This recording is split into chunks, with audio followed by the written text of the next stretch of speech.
Hey guys, this is Garage Sale Addict back again with another video. This video is really important in your garage sale finds.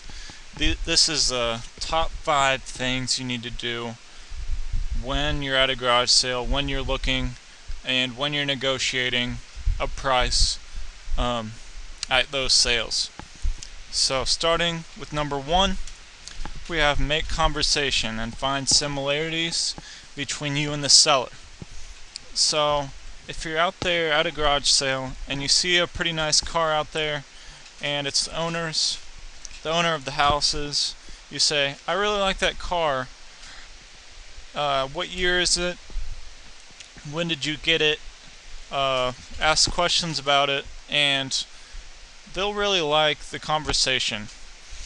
And all you have to do is find similarities between you and the person. You could even go up there and say, I really like your house. What year was it built? What year did you move in? And that really gets the ball rolling. And this really helps if you want to ask questions about items.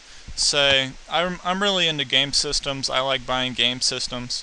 So after I find the similarities, after I make conversation, I say, do you have any game systems for sale? Or do you have any game systems for sale that aren't out here?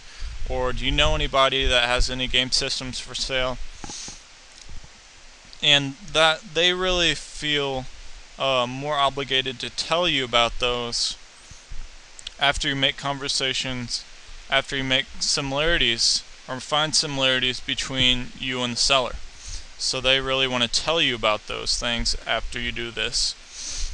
So next we go to number 2. This is really the negotiation process. You don't want to give a number. You never want to give a number.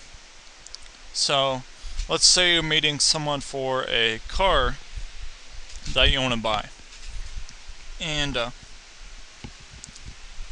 they already told you they wanted $2,500 for it,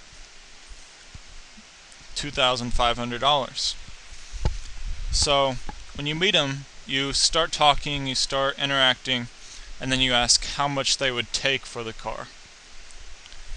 And they say, well, we'll take $2,200 for it. Or you say, what's the lowest that you would take on the car? They say, we'll take $2,200 for it. And then that moves you into number 3. And you ask, could you do any better than that for me? We have these similarities here.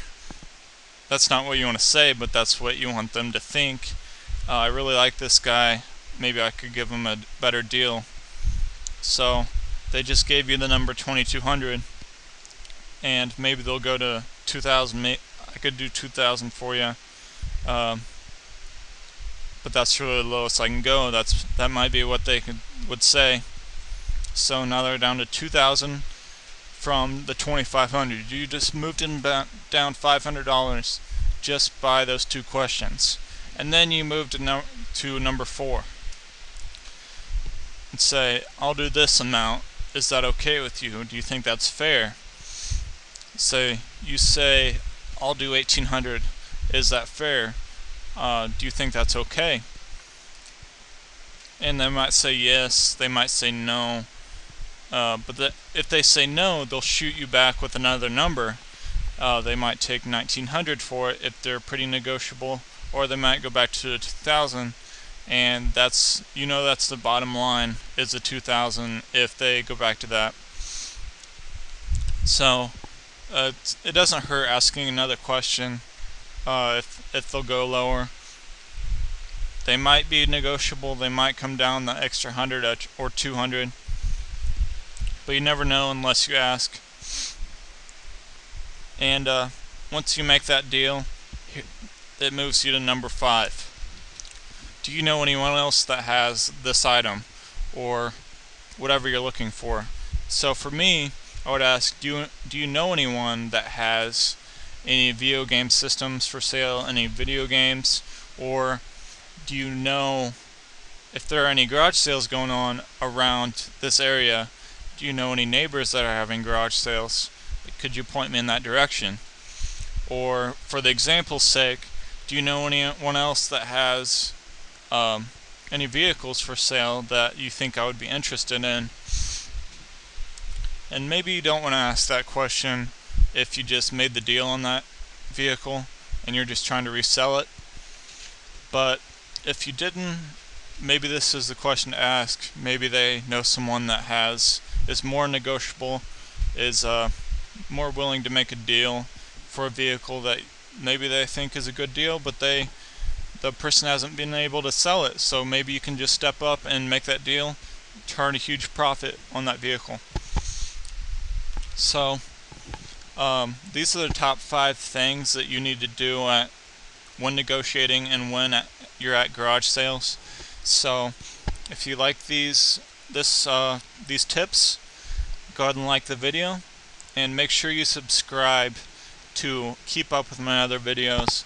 I'm posting some more methods, some more tips here shortly, but on Monday I'm going to be posting what those items sold for, if they sold, and I'll be posting some of my top finds this weekend. I'll be posting those on Monday as well. So make sure you subscribe so you can keep up with that. And I'll see everyone next time.